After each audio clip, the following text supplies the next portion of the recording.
පවතින සක්‍රිය නිර්ත දිග මෝසම හේතුවෙන් දිවයිනේ නිර්ත දිග ප්‍රදේශවල දැනට පවතින වැස්ස හසුලන් තත්ත්වයේ වැඩිවීමක් අද දිනේ සිට ඉදිරි දින කිහිපයේදී බලාපොරොත්තු විය හැකි බව කාලගුණ විද්‍යා දෙපාර්තමේන්තුව නිවේදනයක් නිකුත් කරමින් සඳහන් කරයි.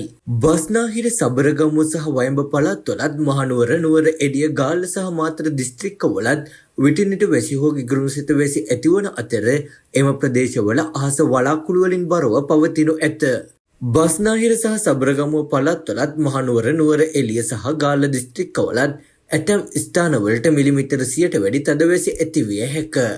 අම්පාර මඩකලපුව සහ මොණරාගල දිස්ත්‍රික්කවල පස්වරු දෙකෙන් පමණ පසුව වැස්ස සහිත කාලගුණයක් පැවතිය හැකි අතර උතුරු මැද සබරගමුව දකුණු මධ්‍යම සහ වයඹ පළාත්වල විටින් විට හමන පැයට කිලෝමීටර් 40ක 50ක පමණ තද සුළං ඇතිවිය හැක.